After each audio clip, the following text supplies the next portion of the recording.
WWE Raw, January 15th, 2018 review. My God. This show fucking sucked dick. This show shouldn't even be called Raw. It should be called Strowman is War. Or something like that. Because the only thing that was entertaining about this show was Braun Strowman and what he did to everybody backstage. And also on top of it, Seth Rollins and Finn Balor's match. Other than that, the rest of this show is a fucking bore fest.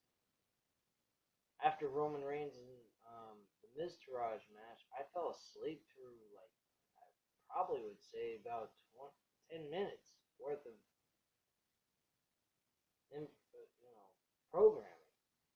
So, yeah, this show was shit. Once again, WWE and Vince McMahon being crap.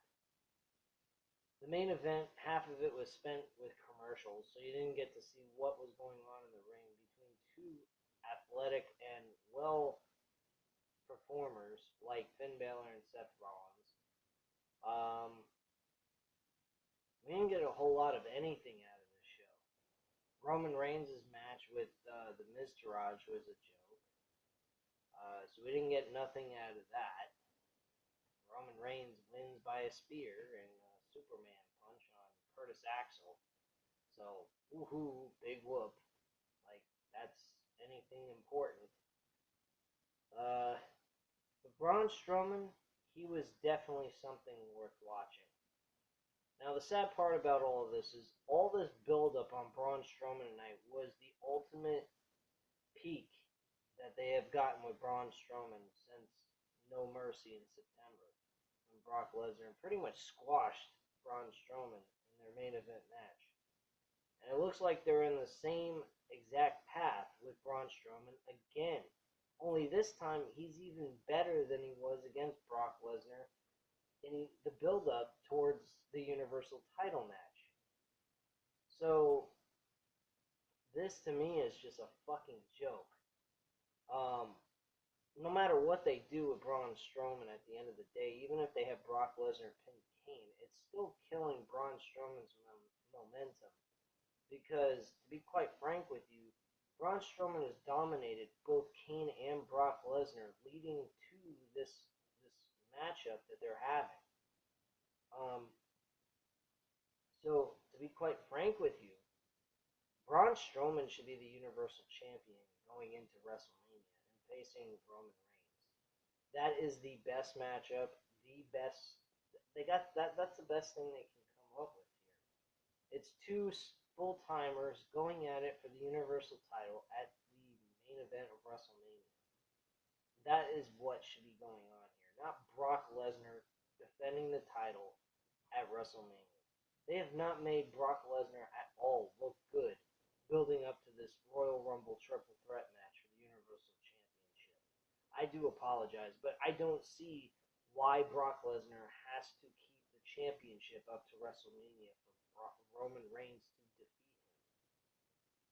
Braun Strowman has looked more impressive and more dominant than Roman Reigns. So why should Roman Reigns be the guy to beat Brock Lesnar? He shouldn't. Plain and simple. And at the end of the day, Braun Strowman should win the title, retain it against Roman Reigns at WrestleMania in a one-on-one match, and get a clean victory over Roman Reigns. And eventually get Roman Reigns to get back in the title picture within a couple of months, probably by SummerSlam, and have him beat Braun Strowman at that pay-per-view. That's how I would do it. But are they going to do that? Absolutely not. They're going to have Brock Lesnar pin Kane with an F5, and that's it. Simple as that. And Braun Strowman's going to be pretty much doing nothing. There ain't nothing more I can think of that would be a good, solid opponent for Braun Strowman to face. Braun Strowman is by far right now the best quality that Raw has to offer right now. He looks so impressive throughout the entire night. Especially the fact that he was throwing all these people around, and in one segment, he went from being an angry, pissed off guy in the catering room, where a guy comes out, a chef comes out with this chocolate cake for dessert, and he grabs some of the cake and eats it, and then walks away and leaves the poor guy alone, which was funny as hell because the guy thought he was going to get his ass kicked, in which case he didn't. He was he was left alone, and Braun Strowman just wanted some cake and walked away. That was a very funny scene they did in that one part of that of the show tonight. That was a very funny scene. I did enjoy watching that. But the rest of the show, there was nothing to offer. We had Sheamus and Cesaro facing the fucking Titus O'Neil and Apollo Crews again. Why? And they lost because Jason Jordan's interference and distracting uh, Sheamus and Cesaro. Who cares? It was shit. It made no sense. Braun Strowman, by the way, did get fired in the beginning of the show by Kurt Angle, which made Braun Strowman go off and go on a tangent and tear apart the entire backstage locker room and attack millions of other people, endangering their lives. He also attacked security guards and everything else in between. He basically looked like a big, giant version of Stone Cold Steve Austin, except he didn't look like a redneck rattlesnake. He was fucking crazy as hell throughout this entire show, and he did this all the way up till 9:30. An hour and 30 minutes of Braun Strowman in between the show in segments, just destroying everything. It was a masterpiece.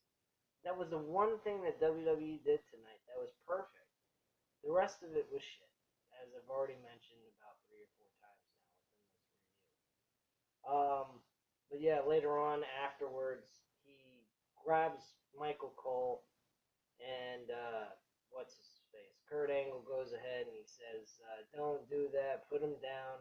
Stephanie McMahon said, "We're gonna hire you back. You're fine. You're not out of the title picture. You're gonna be in the triple threat match for the Universal Championship. So stop doing what you're doing. Enough, enough." He puts him down, then he grabs him and throws him anyway towards all the security guards and staff members, and ends up walking away afterwards. And Michael Cole's off the air for about the rest of the night. So for an hour and 30 minutes, Todd Phillips is the head guy at the Raw announce table.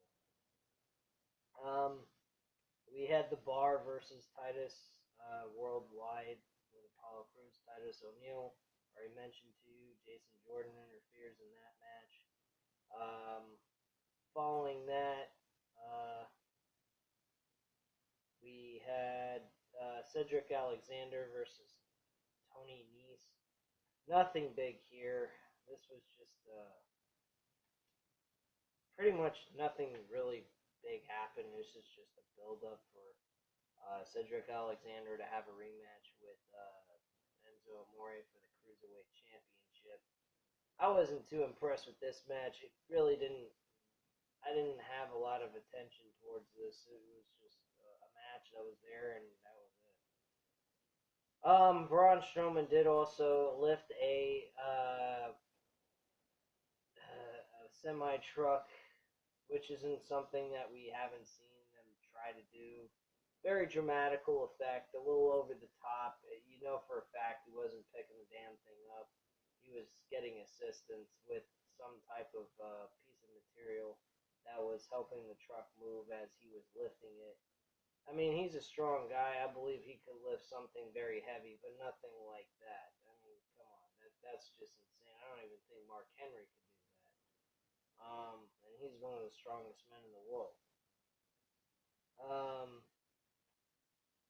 So let's see here.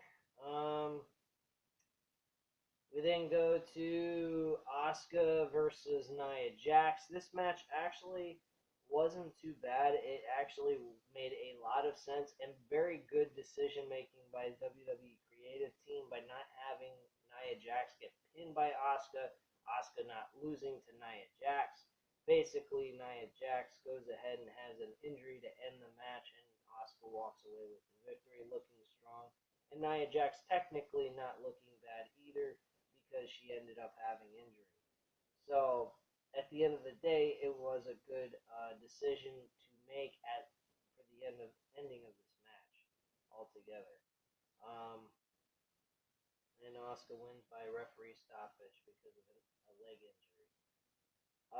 Alexa Bliss comes out. She's being concerned for Nia.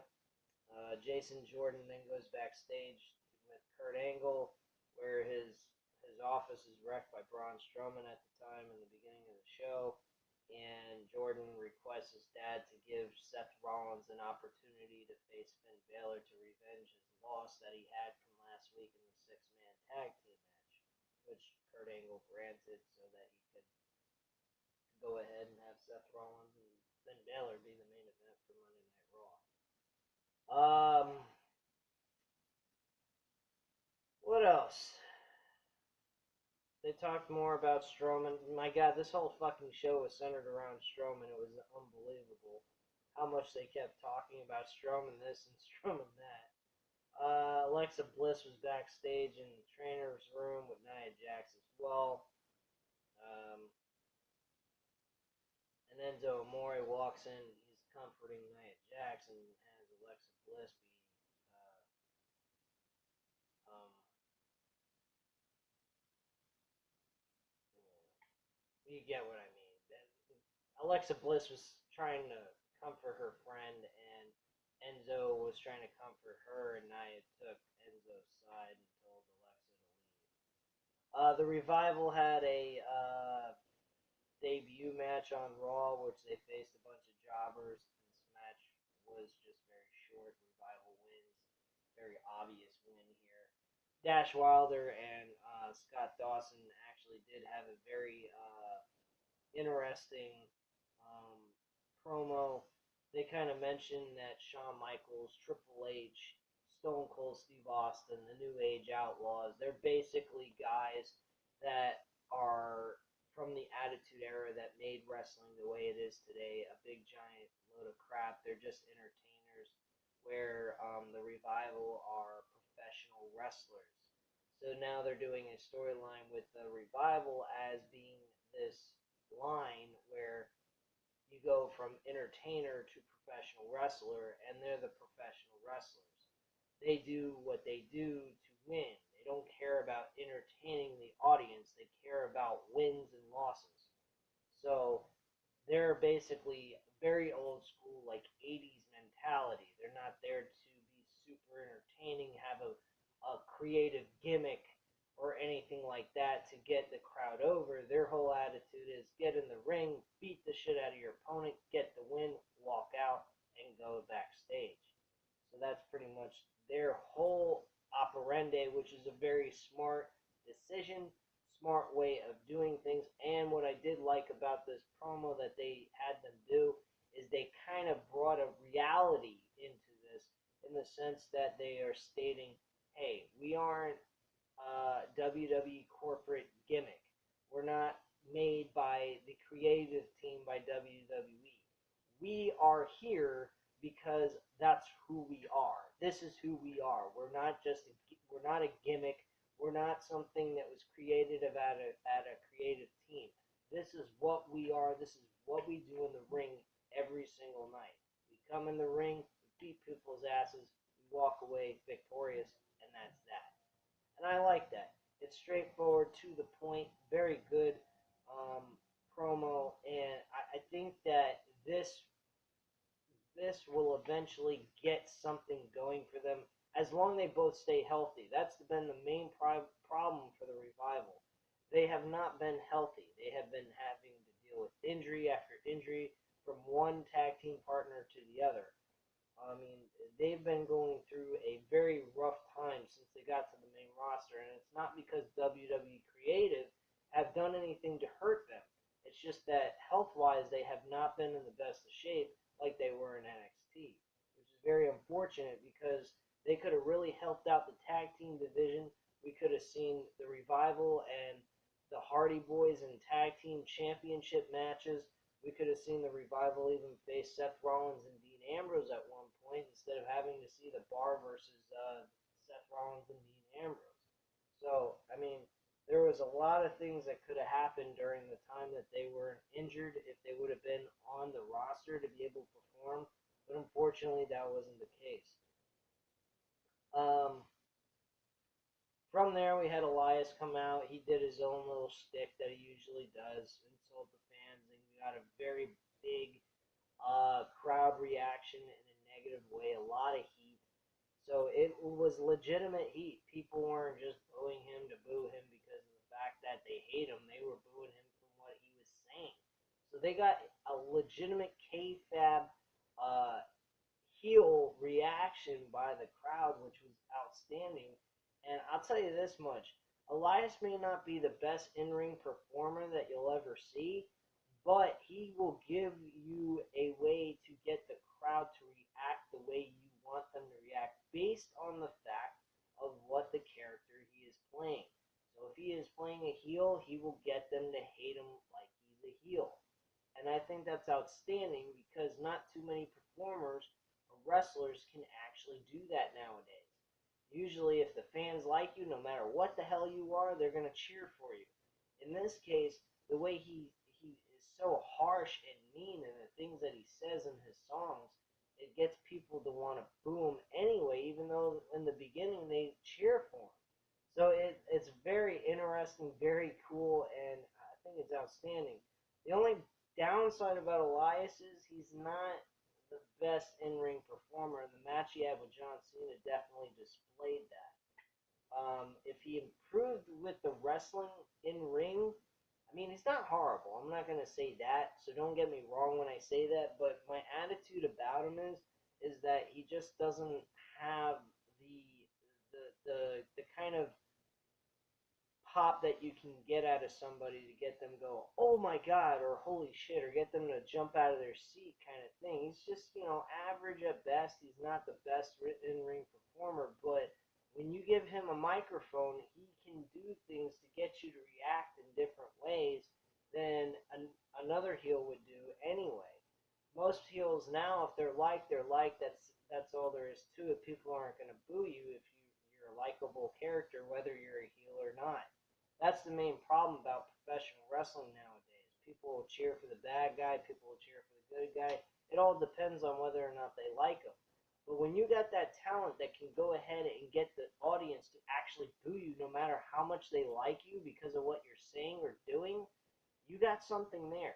You got a legitimate talent. Now the only thing left that they need to do is improve his in-ring ability to get the crowd to really react to what he does in the ring when he's performing with another person. If he gets that down, he's going to be a fucking ace in the hole to be in a main event world champion at some point. The gimmick, I think eventually they're going to need to get that off of him and turn him into a straight-laced wrestler, basically, where he plays a dick heel.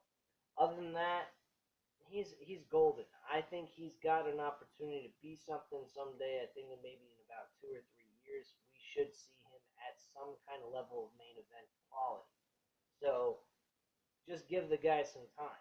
I think that he does have the capability of at some point becoming something more than just some guy that can play on a guitar and say some random stuff to get people pissed off. So I'm pretty sure at some point we're definitely going to see him in a main event quality type of matchup or even a world title match at some point.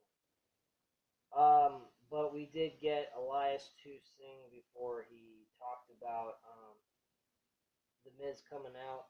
Miz came out, grabbed the microphone, put on another good promo on the mic as usual, like I mentioned last week when I did the Raw and SmackDown review. He is very good. I'll give him that. He was very intense with his message with Roman Reigns, but at the end of the day, he needs to focus on becoming a world champion. He's done enough as an Intercontinental champion. There's not much more he needs to do. I mean, him wanting to be an Intercontinental champion is like him wanting to be mediocre. I mean, come on. This guy's has developed. I mean, at one point he was a world champion. Right now he's not a world champion yet. He is Intercontinental level champion, which in my mind, he needs to be boosted into a world title picture or something of that kind of nature. But quite frankly, right now, I am just don't understand why they wouldn't want him focused on the Royal Rumble match to do something there.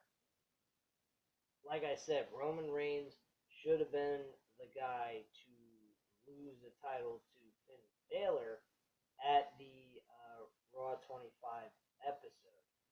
Um, but we're not going to see that. I don't even think we're going to see The Miz win the championship from Roman Reigns. I think Roman Reigns is going to retain it from The Miz.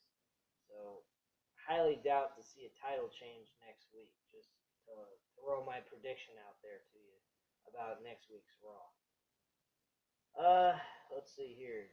Moving along here because I got to get to bed soon. Yeah, I already talked about Curtis Axel, Bo Dallas versus Roman Reigns for the championship. Or not for the championship, just a handicap match. Roman Reigns wins. With countless distractions by The Miz. Nothing extraordinary happened here, so nothing to really talk about. And let's see. We get more discussions about how we're going to see the Royal Rumble match for the Triple Threat World Universal Championship is going to be the Baylor versus Rollins is tonight's main event. And so they go back to commercial, come back with Sasha Banks versus Sonya Deville. This match I did not care. They did mention Paige will be unable to participate in the 30 Women Royal Rumble match due to a neck injury. So this match here, I didn't even fucking catch. I was sleeping actually throughout this match, so I didn't really care. I didn't miss much. Talked about the MLK museum thing that they have out in Memphis, Tennessee, which is very nice. I thought it was very informal and thought it was pretty cool what they had to say about that. And Seth Rollins was backstage warming up with Jason Jordan.